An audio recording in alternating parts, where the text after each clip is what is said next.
ሰይዱና መሐመድ ሰለላሁ ዐለይሂ ወሰለም ባለቤቶቻቸው ጋር በችግሩ በደስታው ስታኮርፍ ስትቀብጥ ሁሉን ችለው ነበር የሚይዟቸው። ትዳር እሱኗ ይደፈርሳል። ይሄን የሚመሩበት ሳይንስ ነበራቸው። አንዴ ጦርነት ላይ ወጡ። ኸይበር የሚባል ዘመቻ ላይ ናቸው።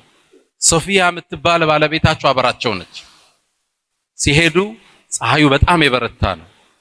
የዓለሙ ጥላ ጋቢያቸውን አወለቁና ከላይ አጠለሉላት።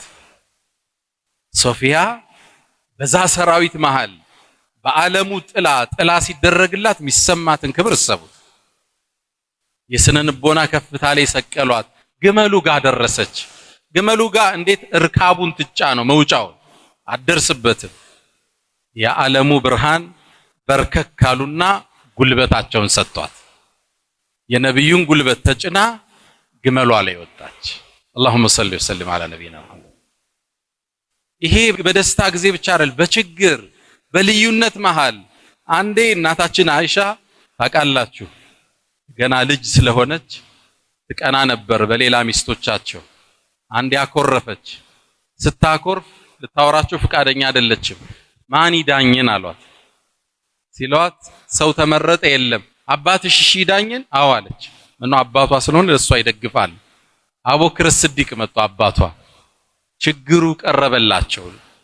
አቡበክር ስዲቅ ምንድነው ሲሏት አይ እንዲህ ብለው ሰይዳችን አስረዱ ሰለላሁ ዐለይሂ ወሰለም ከሰው ጋር እንዴት እንደሚኖር ያስተማሩ ነው። ያኔ አይ እሱ ያለው ትክክል አይደለም አለች። እሷ ሚስት ነቻ። ግልጽ ነው። ያን ታሪክ ታውቁት የለ አንተ የምታቀኝ ታጥቄ እሷ የምታቀኛው ልቄ የተባለው ምንም የተከበርክ ሰው ብትሆን ባለቤትህ ነው በደንብ የምታውቃ አይደለም። ስለዚህ መከባበር ሊቀንስ ይችላል። ይሄ ዲፎልት ነው።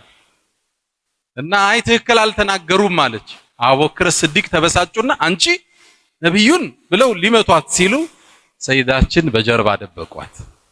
ተው በቃ አቡበክር ታርቀናል ውጣ አሉት። ወጦ ሄደ። ሰይዳችን ሳባረኳትን አይሻ እንዴት ሊመታሽ ሲል እንደተከላከልኩ አየሻላ።